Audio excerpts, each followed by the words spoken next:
Hello बच्चों, मैं हूं लखन चौहान। विज्ञान की पाठशाला यूट्यूब चैनल में मैं आपका स्वागत करता हूं।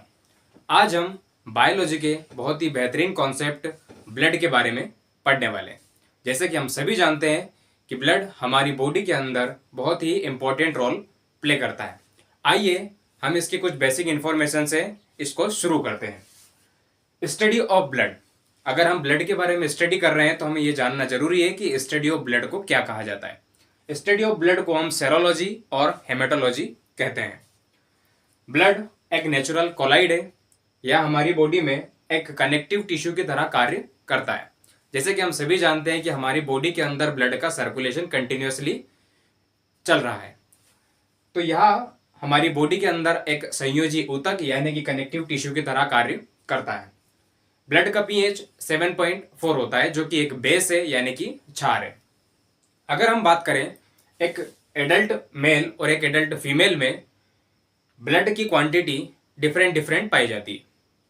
मेल के केस में यह 5.5 लीटर होती है, वहीं फीमेल के केस में यानी कि फीमेल की बॉडी के अंदर इसकी क्वांटिटी 5 लीटर तक पाई जाती है। आगे हम बात करते हैं कि ब्लड हमारी बॉडी के अंदर स्टोर कहाँ होता है। मेनली यह स्टोर स्प्लीन के अंदर होता है।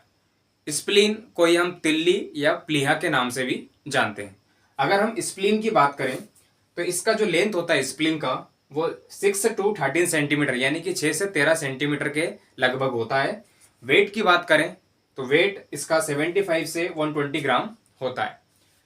स्प्लीन को कब्र भी कहा जाता है, यानी कि स्प्लीन को कब्रिस्तान भी कहा जाता है, और साथ ही स्प्लीन को हमारी बॉडी का ब्लड बैंक भी कहा जाता है, क्योंकि हमारी बॉडी के अंदर स्प्लीन में लगभग 1 कप के बराबर ब्लड स्टोर रहता है। अब दूसरी बात आती है कि इसको कब्रिस्तान क्यों कहा जाता है, स्प्लीन को कब्रिस्तान क्यों कहा जाता है? क्योंकि हम जानते हैं कि हमारी बॉडी के अंदर कंटिन्यूसली ब्लड का फ्लो हो रहा है।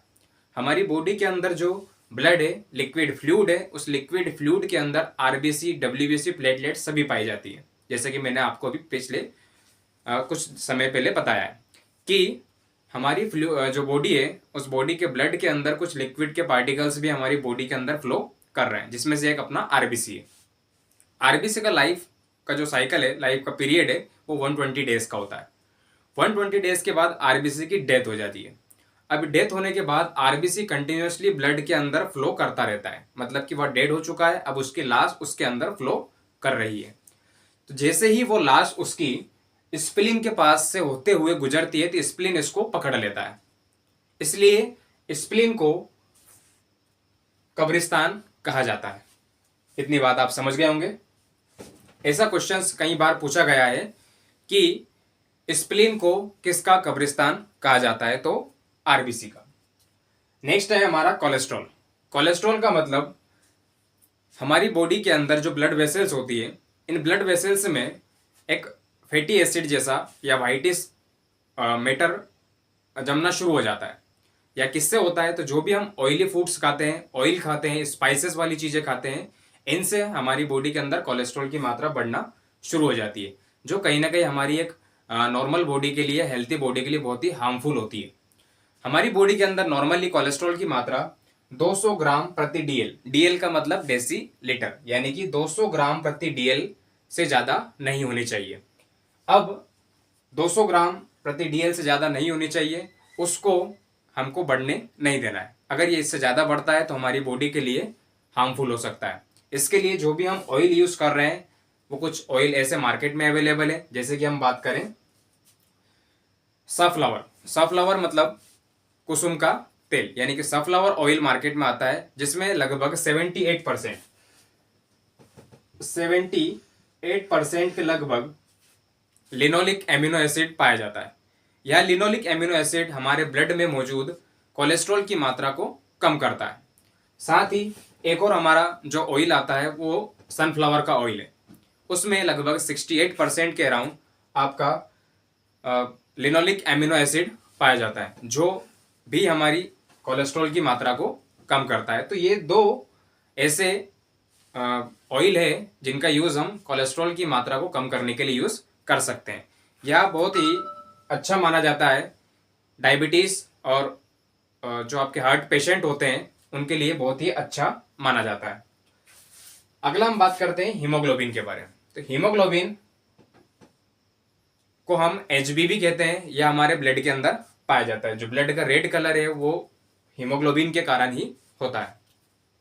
हीमोग्लोबिन की मात्रा भी मेल और फीमेल में अलग अलग पाई जाती है। नॉर्मल जो मेल होता है उसमें 14 ग्राम प्रति डेसीलीटर के हिसाब से हीमोग्लोबिन की मात्रा पाई जाती है, और फीमेल में 13 ग्राम प्रति डेसीलीटर के हिसाब से उसकी बॉडी में हीमोग्लोबिन की मात्रा पाई जाती है। तो ये कुछ बेसिक जानकारी है जो हमने ब्लड के बारे में देखी है। अब हम बात करते हैं कि फॉर्मेशन ऑफ ब्लड, हमारी बॉडी के अंदर खून का निर्माण कहाँ होता है।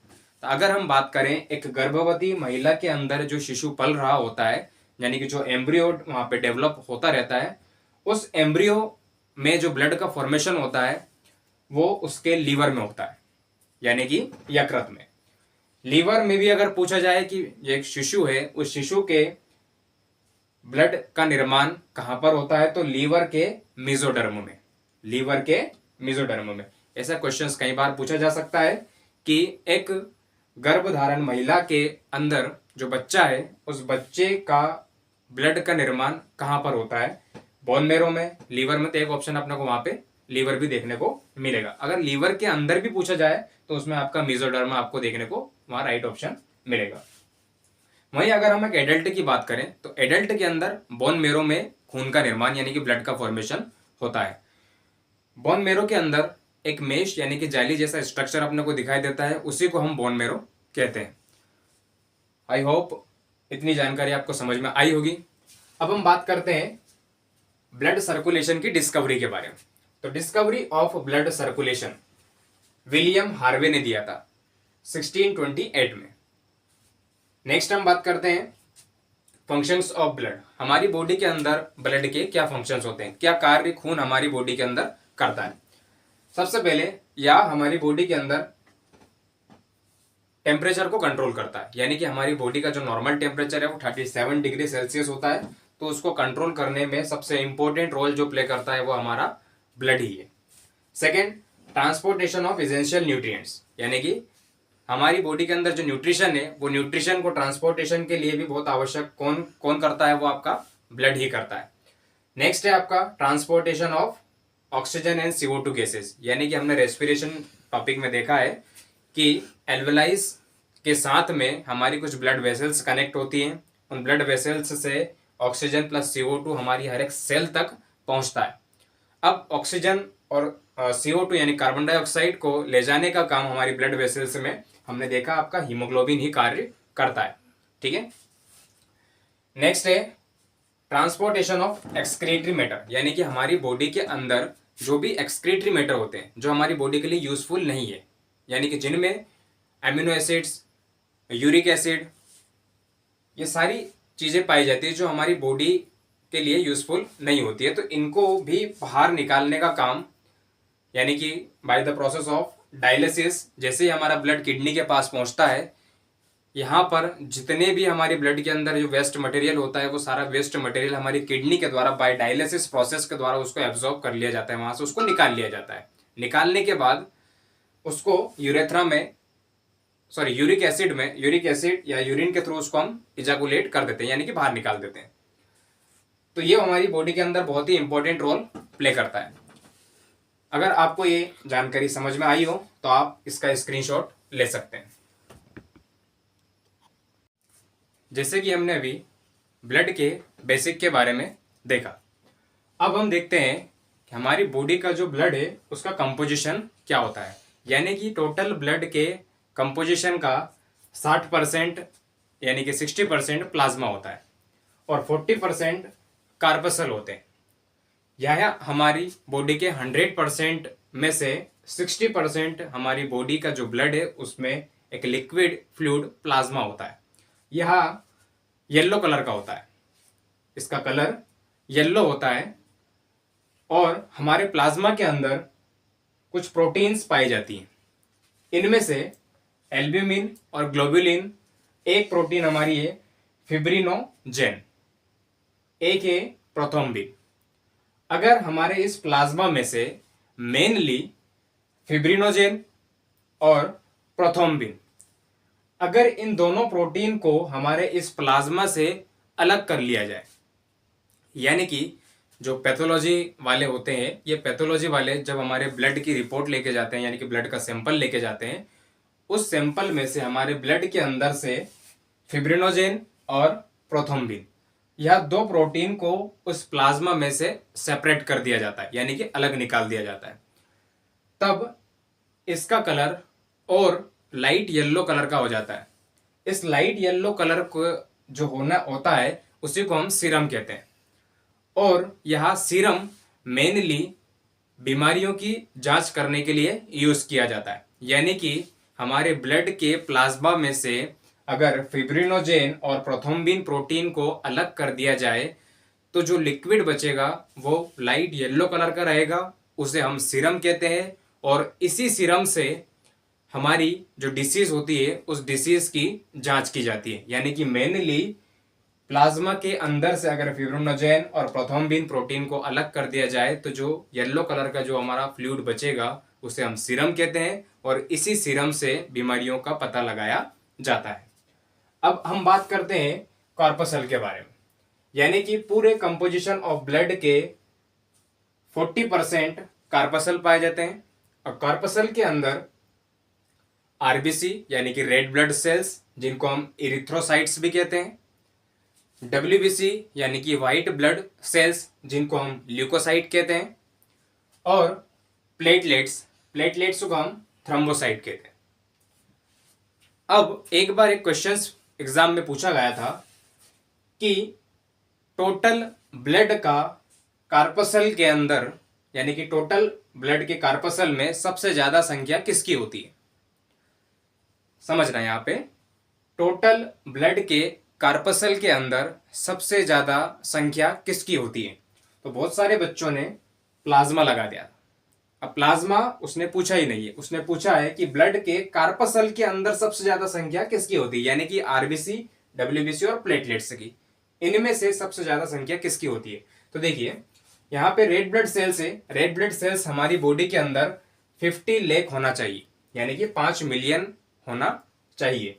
वहीं अगर हम डब्ल्यूबीसी की बात करें तो ये हमारी बॉडी के अंदर 10,000 यानी कि 10,000 होना चाहिए। वहीं अगर हम प्लेटलेट्स की बात करें तो प्लेटलेट्स हमारी बॉडी के अंदर 2 लाख होना चाहिए, यानी कि 40% के इस आरबीसी में से, मतलब कि हमारे टोटल जो कार्पसल है उसका 95% हमारी बॉडी के अंदर रेड ब्लड सेल्स होती है, ठीक है, जिनकी संख्या कितनी है, 50 लाख। अब आप बताइए कि ब्लड के कार्पसल के अंदर सबसे ज्यादा संख्या किसकी होती है। तो डेफिनेटली हमारा आंसर होगा रेड ब्लड सेल्स, क्योंकि अकेला ये 50 लाख है और ये 10,000 है और ये आपका 2 लाख है। मतलब कि हमारे टोटल कार्पोसल का 95% हमारा क्या है, आरबीसी है, यानी कि रेड ब्लड सेल्स है।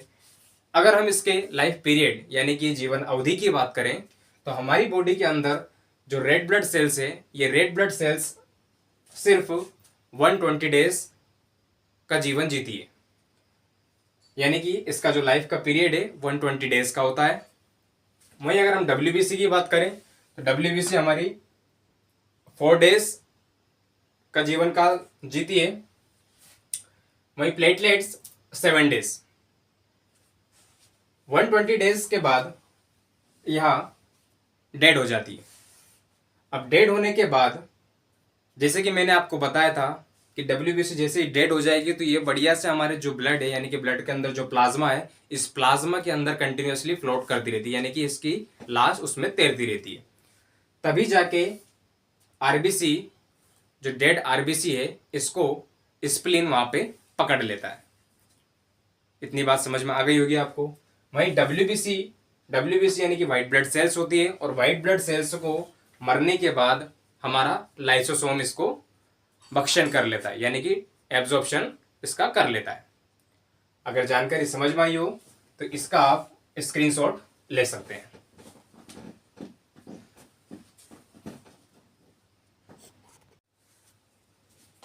जैसे कि हमने अभी कंपोजिशन ऑफ ब्लड यानी कि ब्लड के कंपोजिशन के बारे में देखा, अब हम जानते हैं आरबीसी, डब्ल्यूबीसी और प्लेटलेट्स, तीनों को अलग अलग समझते हैं। सबसे पहले हम रेड ब्लड सेल्स यानी कि आरबीसी के बारे में समझते हैं। आरबीसी का जो शेप होता है वो राउंड शेप का होता है। आरबीसी का शेप राउंड यानी कि गोल आकार का होता है और इसमें लाइसोसोम एब्सेंट होता है। इसमें लाइसोसोम एब्सेंट होता है। एक क्वेश्चन एग्जाम में जो यहाँ से पूछा जाता है कि ऊंचाई पर जाने से आरबी का साइज बढ़ जाता है या घट जाता है। तो ऊंचाई पर जाने से आरबीसी का जो शेप होता है वो बढ़ जाता है। ऐसा इसलिए होता है क्योंकि ऊंचाई पर जाने से आरबीसी में ऑक्सीजन को डिसॉल्व करने की क्षमता घट जाती है। इस वजह से आरबीसी का जो शेप होता है वो बढ़ जाता है। नेक्स्ट देखते हैं, आरबीसी में न्यूक्लियस एब्सेंट रहता है। आरबीसी में न्यूक्लियस एब्सेंट रहता है। अब एक बात आप मुझे बताइए, यदि आपको किसी की आरबीसी दे दी जाए तो क्या हम उसका डीएनए और आरएनए पता कर सकते हैं? देखिए, तो ऐसा बिल्कुल नहीं कर सकते। क्यों नहीं कर सकते? क्योंकि न्यूक्लियस यहां पर एब्सेंट है। अब हम जानते हैं कि न्यूक्लियस के अंदर डीएनए आरएनए क्रोमोसोम्स के अंदर आपके डीएनए आरएनए पाए जाते हैं, लेकिन यहां पर न्यूक्लियस ही एब्सेंट है। तो क्या हम न्यूक्लियस एब्सेंट होने के बाद भी आरबीसी से किसी का डीएनए आरएनए पता कर सकते हैं? तो बिल्कुल नहीं कर सकते। पिछले पार्ट में पिछली इसमें हमने देखा कि टोटल कार्पसेल का 95% हमारा आरबीसी होता है, यानी कि रेड ब्लड सेल्स होता है। एक क्वेश्चन हम जो बचपन से पढ़ते आ रहे हैं कि ब्लड की डेफिशिएंसी की वजह से कौन सी डिसीज होती है? तो अनीमिया होती है। ये किस वजह से होती है? क्योंकि हमारे ब्लड के अंदर हमारा आरबीसी है, यानी कि रेड ब्लड सेल्स है। रेड ब्लड सेल्स हेमोग्लोबिन से बनी हुई है। हेमोग्लोबिन हमारी बॉडी के अंदर आयरन बनाता है। अब इसको सिंपल से समझिए, अगर हमारी बॉडी के अंदर आयरन की कमी है, अगर आयरन की कमी रहेगी तो हीमोग्लोबिन हमारी बॉडी के अंदर कम रहेगा। हीमोग्लोबिन अगर कम है तो हमारी बॉडी के अंदर जो ब्लड है उसमें आरबीसी की मात्रा कम रहेगी, यानी कि रेड ब्लड सेल्स की मात्रा कम रहेगी। अगर रेड ब्लड सेल्स हमारी बॉडी के अंदर कम रहेगा तो जिससे हमारी बॉडी के अंदर ब्लड की मात्रा भी कम रहेगी। इस वजह से ब्लड की डेफिशिएंसी हो जाती है और ब्लड की डेफिशिएंसी की वजह से हमारी बॉडी के अंदर एनीमिया डिसीज हो जाती है। हमने अभी देखा कि आरबीसी अगर हमारी बॉडी में 50 लाख से अगर कम नहीं रहती है तो हमारी बॉडी में हमेशा एनर्जी बनी रहती है। जैसा कि हम देखते हैं कि छोटे बच्चों में आरबीसी की डेफिशिएंसी नहीं होती, यानी कि रेड ब्लड सेल्स 50 लाख के ऊपर ही उनके अंदर पाई जाती है। इस वजह से वो कभी यहाँ दौड़ते हैं, कभी वहाँ जाते हैं, मतलब कि एक जगह वो ठहरते नहीं है। ऐसा इसलिए होता है क्योंकि उनमें आरबीसी की मात्रा बहुत ज़्यादा होती है। हम में आरबीसी की मात्रा घटती बढ़ती रहती है, इसलिए हम में एनर्जी की मात्रा भी कभी कभी कम हो जाती है, कभी ज़्यादा हो जाती है। अगली हम बात करते हैं डब्ल्यूबीसी के बारे में, यानी कि वाइट ब्लड सेल्स के बारे में। वाइट ब्लड सेल्स का जो शेप होता है वो अनसर्टेन होता है, वो किसी भी आकार का रह सकता है। इसका शेप कोई निश्चित नहीं है, यानी कि सर्टेन नहीं है। इसका जो शेप है वो अनसर्टेन होता है। डब्ल्यूबीसी में न्यूक्लियस प्रेजेंट होता है। देखिए यहाँ पे डब्ल्यूबीसी में न्यूक्लियस प्रेजेंट है, हमने भी आरबीसी में देखा वहां पे न्यूक्लियस एब्सेंट है। अब यहाँ पे अगर हमसे बोला जाए कि अगर आपको किसी की डब्ल्यूबीसी दी जाए, यानी कि वाइट ब्लड सेल्स दी जाए, तो क्या हम उसका डीएनए आरएनए पता कर सकते हैं? तो बिल्कुल उसका डीएनए और आरएनए हम पता कर सकते हैं। क्यों कर सकते हैं? क्योंकि यहाँ पर हमारे पास न्यूक्लियस प्रेजेंट है। न्यूक्लियस के अंदर हमारे क्रोमोसोम्स के अंदर हमारे डीएनए आरएनए। इतनी बात हम समझ गए होंगे। डब्ल्यूबीसी को हमारी बॉडी का हम डिफेंस सिस्टम बोलते हैं। क्यों? क्योंकि यह हमारी बीमारियों से रक्षा करता है। अब डब्ल्यूबीसी में कई प्रकार की डब्ल्यूबीसी होती है, यानी कि टाइप्स ऑफ डब्ल्यूबीसी। हमारी डब्ल्यूबीसी के अंदर एक एंटीबॉडी पाया जाता है, एक लिम्फोसाइट पाया जाता है और एक मोनोसाइट पाया जाता है। साथ ही इसमें न्यूट्रोफिल, इसिनोफिल और बेसोफिल भी पाए जाते हैं। लेकिन इनमें से जो 3 इंपॉर्टेंट है आपके, एंटीबॉडी, लिम्फोसाइट और मोनोसाइट, ये 3 हमारी डब्ल्यूबीसी में बहुत ही वाइटल रोल प्ले करते हैं।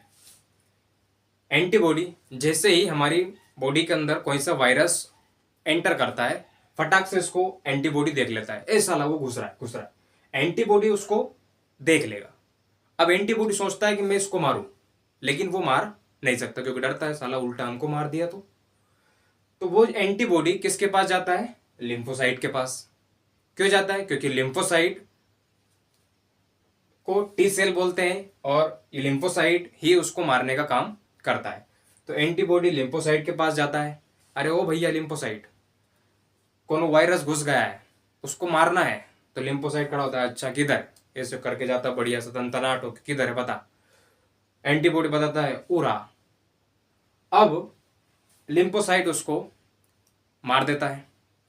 लिम्फोसाइट मारने के बाद एंटीबॉडी को बोलता है कि ठीक है हम इसको मार दिए हैं, तुम इनको ठिकाने लगाओ, यानी कि इसको यहाँ से साफ सफाई करवाओ। अगर ब्लड के अंदर ही रहेगा तो बहुत सारी प्रॉब्लम्स क्रिएट कर सकता है। इसलिए लिम्फोसाइट एंटीबॉडी को बोल जाता है कि ठीक है, इसको अब आप यहाँ से इसका सफाया करो। अब एंटीबॉडी मोनोसाइट के पास जाता है, ओ भैया वो वायरस आया था, उस वायरस को हमने मार दिया है, बढ़िया तनतनाट हो गया भैया। एंटीबॉडी बोलता है मोनोसाइट से, भैया हमने इसको मार दिया है, इसको फटाफट यहाँ से सफाया करो, इसको खा के भक्षण करो इसका यहाँ से। तो मोनोसाइट उस वायरस को खा जाता है। इस वजह से मोनोसाइट का जो होता है वो सबसे ज़्यादा लार्ज मात्रा में यानी लार्ज क्वांटिटी में डब्ल्यूबीसी के अंदर पाया जाता है। इतनी जानकारी आप समझ गए होंगे। हमारी बॉडी के अंदर एक बहुत ही खतरनाक बीमारी होती है जिसको हम HIV बोलते हैं, यानी कि ह्यूमन इम्यूनो वायरस। इस बीमारी के अंदर हमारा जो लिम्फोसाइट है वही मर जाता है, यानी कि लिम्फोसाइट जो टी सेल होती है जो अधिकतर वायरस को मारने का काम करती है, HIV के अंदर वही सेल हमारी टी सेल यानी कि लिम्फोसाइट सेल वो खत्म हो जाती है, मर जाती है। इस वजह से अब वायरस भी अगर बॉडी के अंदर एंटर होगा तो एंटीबॉडी तो ढूंढ लेता है कि चलो भैया लिम्फोसाइट को ढूंढते हैं, क्यों? क्योंकि मारेगा वही। तो लिम्फोसाइट को ढूंढता है, लेकिन लिम्फोसाइट उसको मिलता नहीं क्योंकि वो ऑलरेडी मरा पड़ा हुआ है। क्यों? क्योंकि HIV वायरस की वजह से अगर किसी पर्सन की बॉडी में HIV वायरस हो जाता है तो HIV virus lymphocyte T cell को ही खत्म कर देता है, यानी कि उसको मार देता है। इतनी जानकारी आपको समझ में आ गई होगी। अगली बात हम देखते हैं प्लेटलेट्स के बारे में। तो प्लेटलेट्स का जो शेप होता है वो कुछ कॉन्वेक्स लेंस की तरह होता है। हम सभी जानते हैं कॉन्वेक्स लेंस इस तरह का होता है। तो प्लेटलेट्स का शेप होता है वो कॉन्वेक्स लेंस की तरह होता है।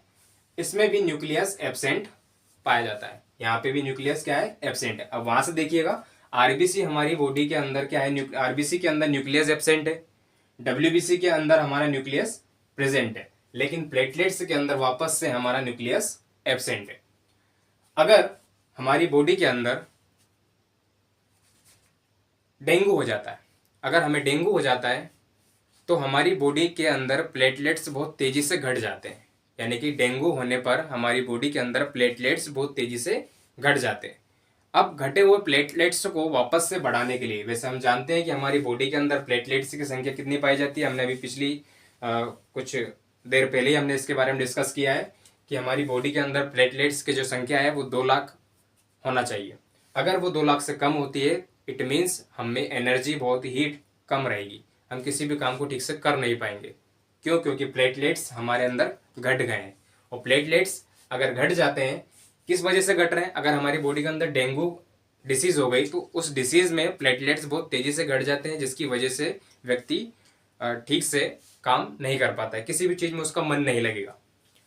लेकिन क्या हम उसको क्योर कर सकते हैं? क्या हम उसकी रोकथाम कर सकते हैं, उसको वापस से इंक्रीज कर सकते हैं? तो डेफिनेटली इंक्रीज कर सकते हैं। यहाँ पे सबसे अच्छा इंक्रीज करने के लिए प्लेटलेट्स को गॉट मिल्क माना जाता है, यानी कि बकरी के दूध में सबसे तेजी से प्लेटलेट्स को बढ़ाने की क्षमता पाई जाती है।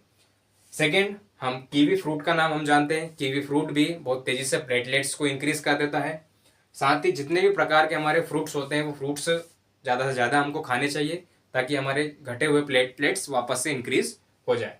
साथ ही गिलोय यानी कि जो पतंजलि रामदेव बाबा का आता है उसमें गिलोय और एलोवेरा साइरप आता है लिक्विड जैसा, उसको सुबह शाम 2-3 ढक्कन डेली अगर पीते हैं अपन 3 टाइम तो उससे भी हमारे प्लेटलेट्स बहुत तेजी से इंक्रीज हो जाते हैं, यानी कि नॉर्मली वापस से नॉर्मल हो जाते हैं, यानी कि बहुत तेजी से इंक्रीज हो जाते हैं। तो ये था हमारा WBC RBC प्लेटलेट्स के बारे में कंप्लीट इन्फॉर्मेशन। अगले पार्ट 2 में हम ब्लड क्लोटिंग के बारे में जानेंगे।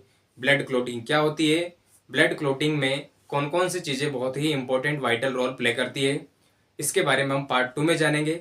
अगर आपको वीडियो पसंद आया हो तो इसको लाइक कीजिएगा, शेयर कीजिएगा और सब्सक्राइब करना ना भूलिए। Thank you.